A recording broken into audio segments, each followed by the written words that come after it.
अब यह हम्म। अच्छा, माने वाक्यपदी ग्रंथ के लेखक हैं आचार्य भर्तृहरि। भर्तृहरि के गुरु का नाम है बसुरातः, बसुरात।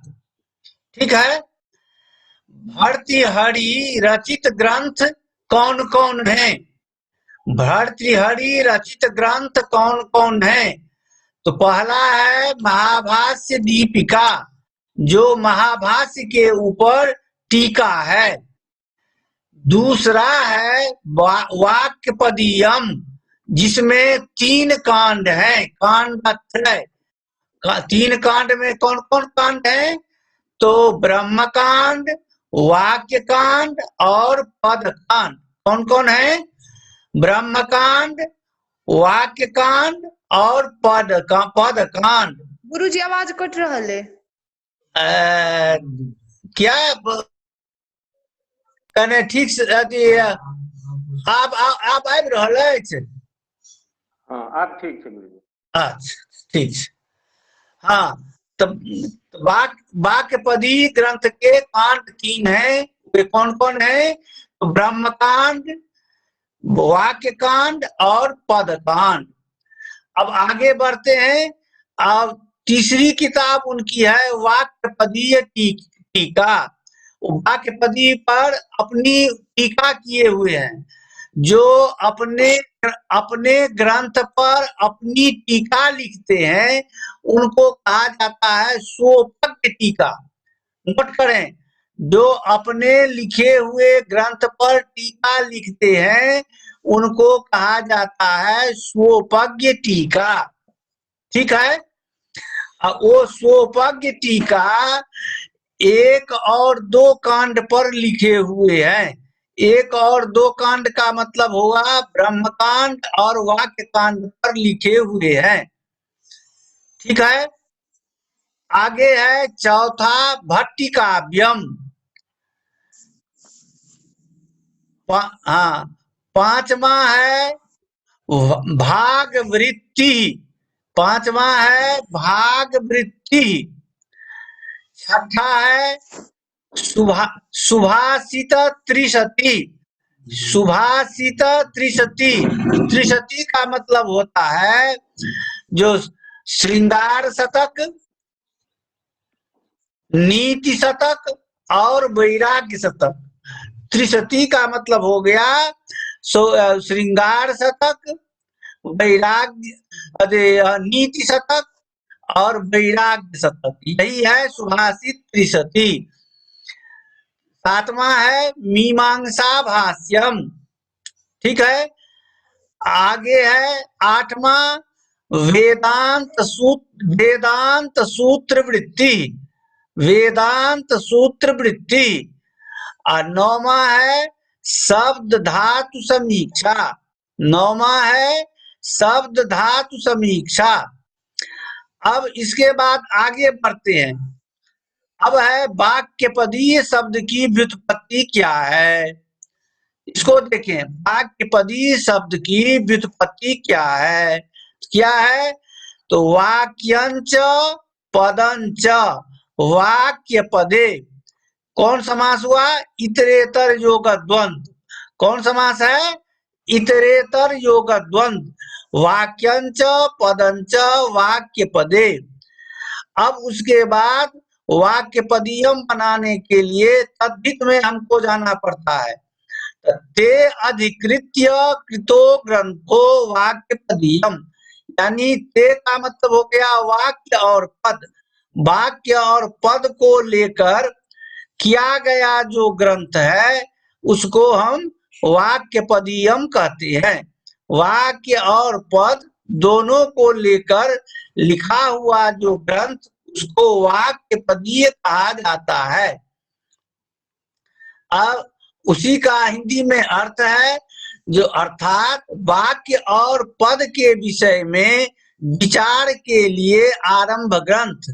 वाक्य और पद के विषय में विचार के लिए आरंभ ग्रंथ वह वाक्यपदीय कहलाता है।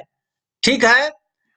अब आगे है जो महावैयाकरण जो भर्तृहरि है वो क्या, वो एक यह बात हम हर रोज कहते हैं, जो किसी काम को करने के लिए उसमें किसी प्रकार की विघ्न बाधा नहीं हो, वो निर्विघ्न पूर्वक वह काम समाप्त हो जाए, इसलिए लोग मंगल का आचरण करते हैं।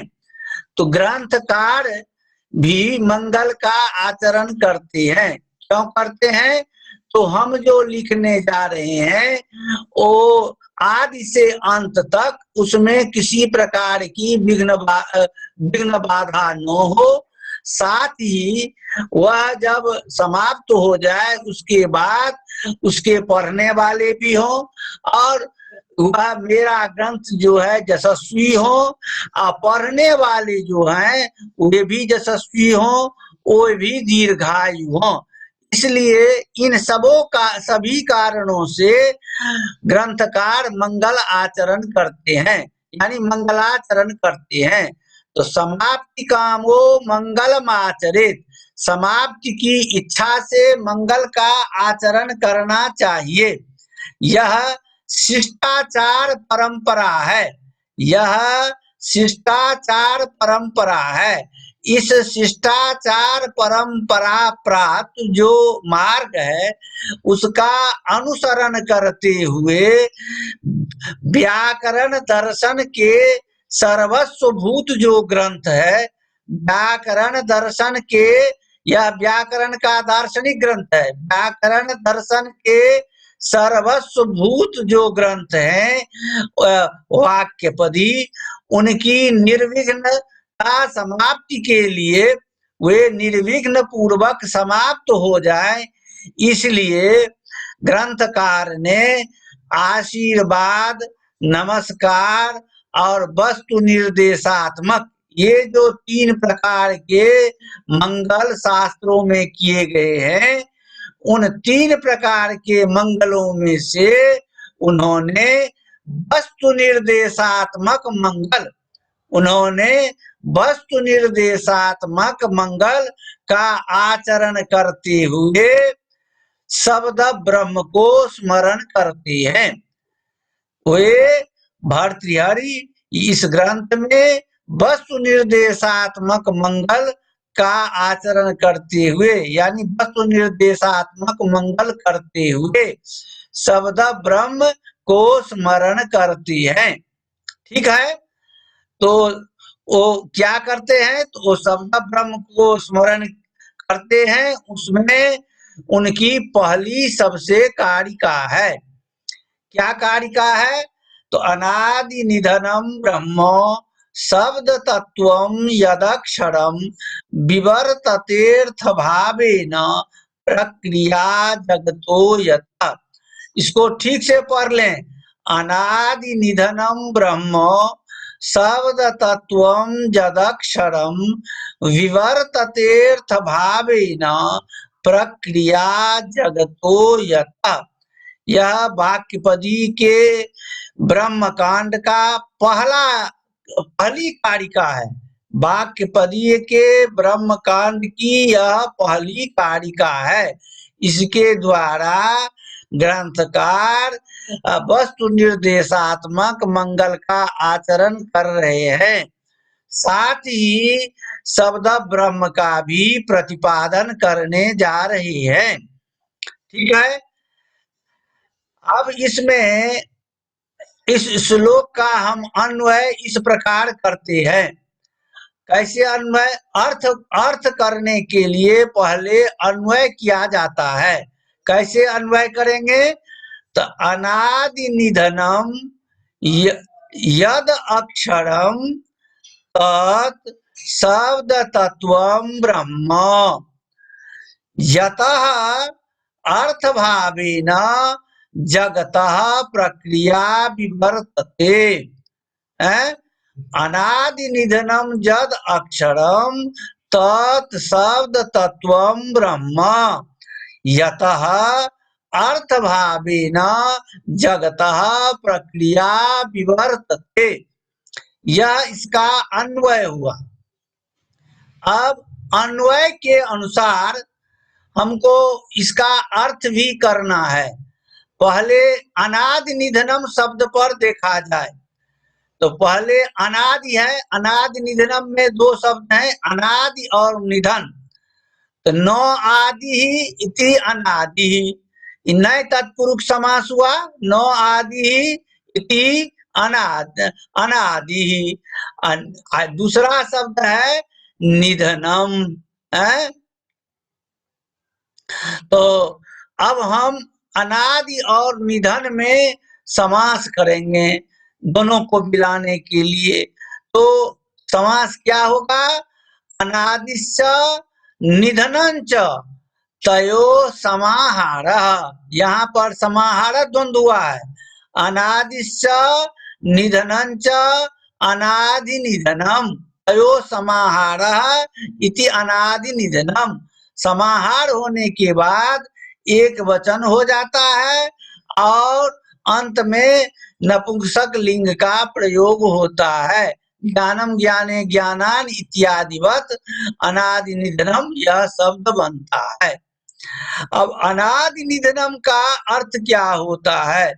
तो अनादि माने जिनका कोई आदि नहीं है, माने जो कभी माने जन्म ही न लिए हों। निधनम माने जो जिनका कभी नाश नहीं हुआ है, जो कभी मरे हैं नहीं, उनको कहा जाता है अनादि निधनम। अनादि निधनम, अब यह ध्यान में रखा जाए तो अनादि निधनम अक्षरम, ये शब्द तत्वम, ये सब जितने हैं ब्रह्म के विशेषण हैं। तो ब्रह्म शब्द क्या है? तो नपुंसक है। इसका रूप चलता है ब्रह्म ब्रह्मणि ब्रह्माण, ब्रह्म ब्रह्मणि ब्रह्माण। तो ब्रह्म शब्द नपुंसक है, इसलिए इनके विशेषण भी सब नपुंसक है। अनादि निधनम अक्षरम शब्द तत्वम सब विशेषण है। तो इसलिए तो अनादि निधनम का अर्थ हुआ जो उत्पत्ति और विनाश से रहित हैं।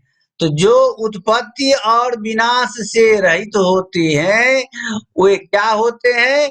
अतएव नित्यम, वे नित्य होते हैं। साथ ही पूर्वा परिभाव रहितम, उनमें पूर्व क्या है और बाद वाला कौन है, पहले कौन है, बाद वाला कौन है, यह भाव भी उसमें नहीं है। यानी पहला और बाद वाला यह भी उसमें निर्धारित नहीं होता है। इसलिए अतः उपसंहृत क्रमंच, इसलिए उनमें क्रम का उपसंहार कर दिया गया है। यानी उनमें क्रम नाम की चीज है ही नहीं, उनमें क्रम का भास नहीं होता है, क्योंकि वो पूर्वापर भाव से रहित हैं। ऐसे जत अक्षरम, ऐसे जो अक्षर हैं अविनाशी हैं। न क्षरतीति अक्षरम, जो जिनका क्षरण नहीं हो, जिनका विनाश नहीं हो, वो अक्षर कहलाते हैं। व्याख्या है जो अक्षरस्य विभक्त ककारादि वर्ण रूपाया वैखर्या वाचो निमित्तम। एक अक्षर यह भी है जिनको हम क ख ग घ ङ त थ द ध य इत्यादि के रूप में हम विभक्त देखते हैं। एक यह भी अक्षर है।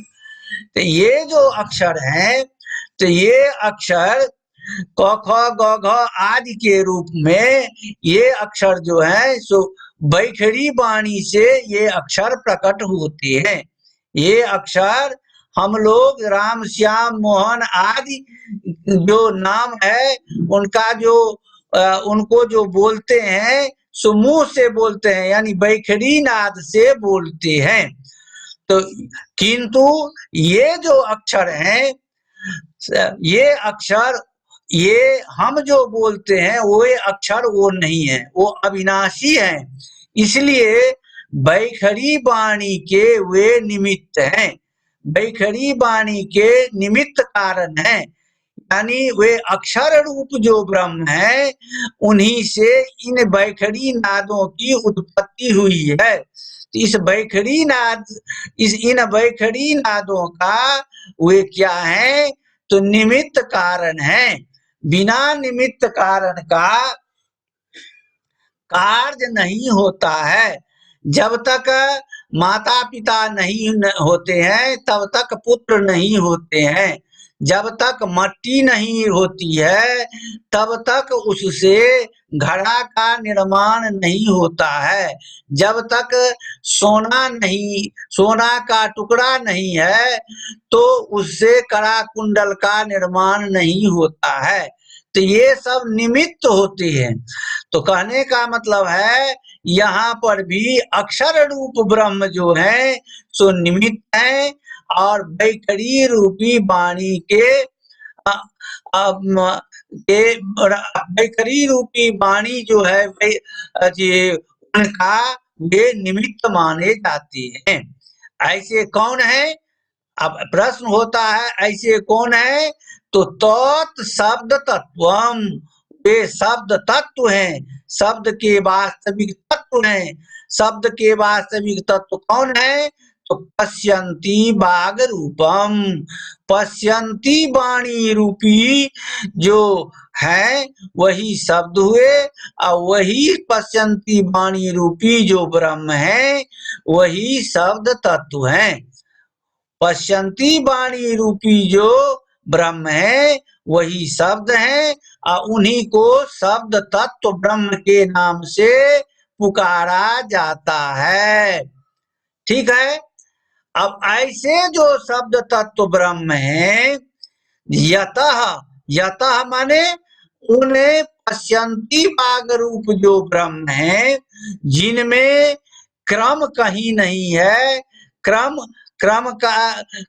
जिसमें दिखाई नहीं पड़ता है, ऐसे जो शब्दाक्ष जो ब्रह्म है, शब्द रूपी जो ब्रह्म है, शब्द में अर्थ तो लिपटे हुए रहते हैं, क्योंकि शब्द और अर्थ में तादात्म्य संबंध होता है। ये महाभाष्य पढ़ाने के समय में भी हमने कहा था, शब्द और अर्थ में तादात्म्य संबंध होता है, तो जहाँ शब्द रहते हैं वहाँ अर्थ भी रहते हैं।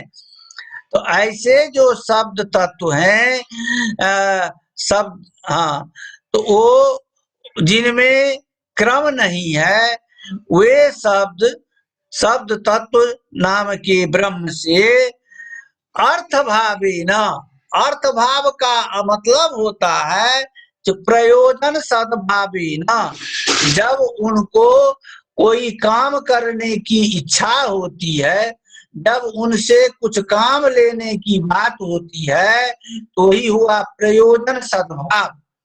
क्योंकि भीतर में तो शब्दों का भंडार भरा हुआ है, जब हम उसको उच्चारण करने की इच्छा करते हैं, घट शब्द बोलने की इच्छा करते हैं या पट शब्द बोलने की इच्छा करते हैं, यही हो गया अर्थ भाव, माने प्रयोजन शब्द भाव कि उड़ गेल छल। हाँ विभव जी,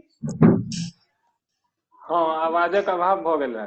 हाँ हाँ हाँ, या आब आबि रहल छै। हाँ हाँ आब आबि रहल है।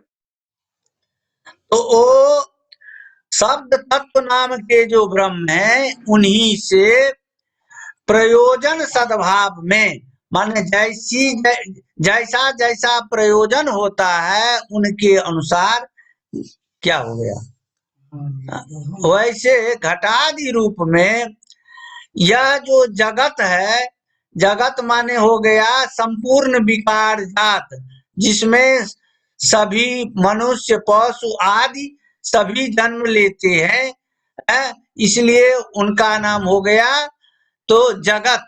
जगत गच्छतीति जगत, जो हर समय चलने वाला है वो जगत कहलाता है। उसमें जो है समस्त विकार जात में आ जाते हैं, मनुष्य पशु पक्षी सब आते हैं, क्योंकि विकार के संबंध में भी हम आगे पढ़ाएंगे। समस्त विकार जात जो है उनका उत्पत्ति प्रक्रिया का मतलब होता है उत्पत्ति, प्रथमतः उत्पत्ति, उनकी जो प्रथमतः उत्पत्ति होती है और उनके नाम का हम व्यवहार करते हैं, तो उनकी प्रथमतः उत्पत्ति और व्यवहार भाषित होते हैं। उनकी प्रथमतः उत्पत्ति और व्यवहार भाषित होते हैं। क्या होता है? तो उस शब्द नाम के ब्रह्म से प्रयोजन के अनुसार यह संसार के जो जितने प्राणी हैं उनका प्रथमतः उत्पत्ति और व्यवहार भाषित होता है। कहते हैं, थोड़ा इसको इस रूप में समझा दीजिए। जैसे परब्रह्म से हम लोग समस्त पृथ्वी पर स्थावर जंगम जितने हैं सब भाषित होते हैं, उन्हीं से निकले हुए हैं। उसी प्रकार समस्त शब्द रूपी ब्रह्म से यह संसार के जितने शब्द हैं, घटपटादि जो शब्द हैं, उनका उत्पत्ति और व्यवहार भाषित होता है। कहते हैं यह भाषित होता है, क्यों कहा गया है? तो कहते हैं जो वास्तव में तो शब्द ब्रह्म है, वहां कोई क्रम नहीं है, किंतु इस संसार की प्रक्रिया को चलाने के लिए यदि उनको अलग अलग नहीं किया जाता है, घटपट आदि के रूप में अलग अलग नहीं किया जाएगा, तो संसार की प्रक्रिया नहीं चलेगी। तो संसार की प्रक्रिया को निर्वाह के लिए यह समस्त विकार जात जो है उनका उत्पत्ति और व्यवहार उन्हीं से भाषित होता है, वही शब्द ब्रह्म से भाषित होता है। ठीक है। अच्छा, यहाँ तक कहीं कोई शंका हो तो आप लोग बोलें। भारतेंदु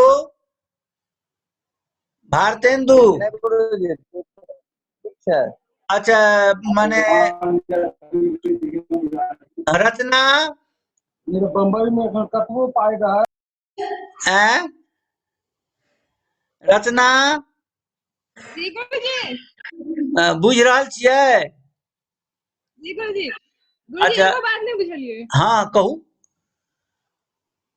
बाजू।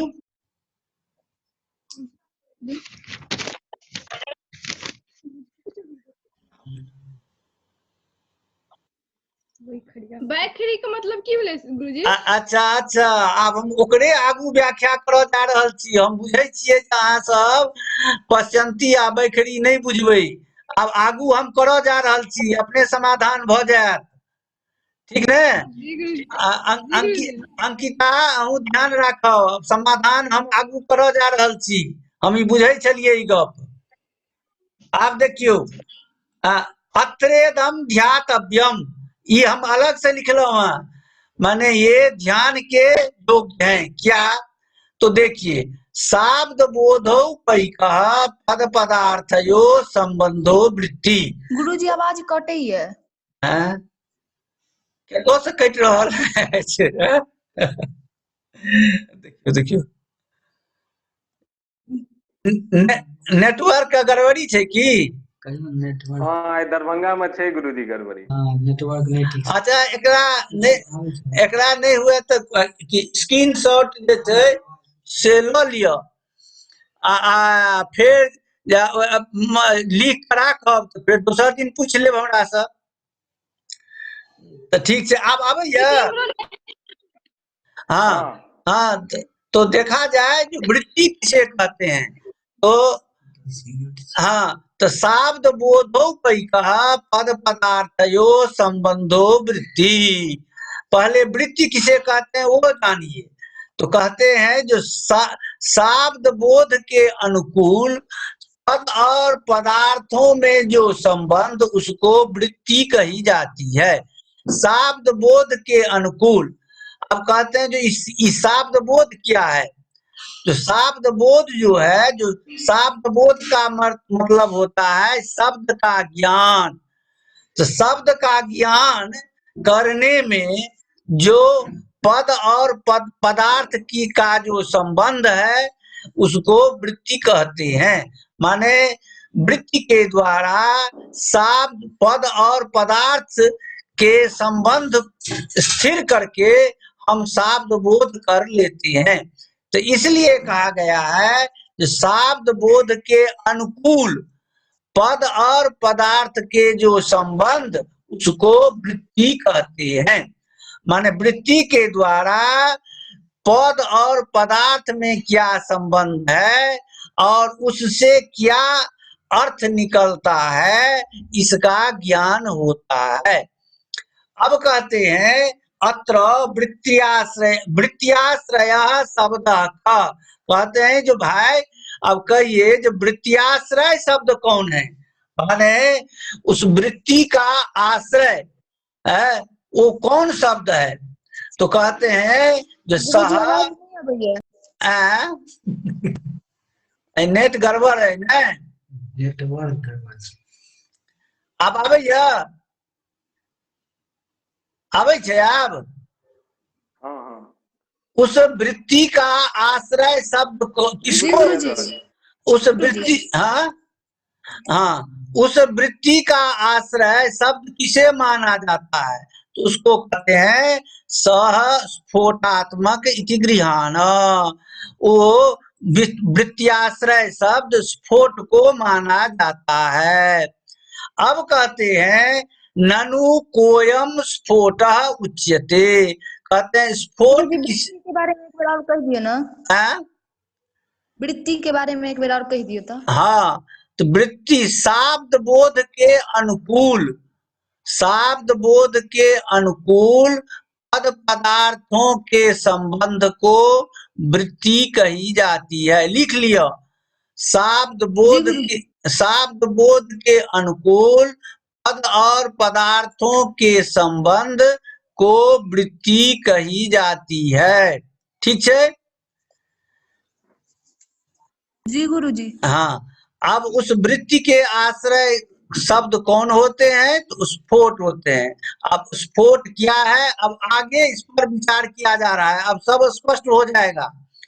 देखें, कहा गया है ये शास्त्री में ही पढ़ाई होती है, वहां पर जो पढ़ाई नहीं हुई है इसी के चलते यहाँ दिक्कत हो रही है। चतुर्विधा ही बागस्ती, परम लघु मंजूषा की पंक्ति है। चतुर्विधा ही बागस्ती, कहते हैं वाणी 4 प्रकार की होती है। वाणी 4 प्रकार की होती है। कौन कौन? तो परा, पश्यन्ती, मध्यमा, वैखरी च। परा, पश्यन्ती, मध्यमा, वैखरी च। अब इसमें कहते हैं परा क्या है? तो परा के संबंध में अब कह रहे हैं, इस पंक्ति सबको याद करना होगा, इसलिए हम लिख दिए हैं। तत्र मूलाधारस्थ पवन संस्कारी भूता मूलाधारस्था शब्द ब्रह्म रूपा स्पंद शून्या बिंदु रूपिणी परावागुच्यते। कहते हैं जो मूलाधार में रहने वाला जो पवन है माने वायु, वो जब संस्कार से युक्त होता है तो मूलाधार में रहते हुए वो उसमें हलचल पैदा होती है। अब मूलाधार क्या है?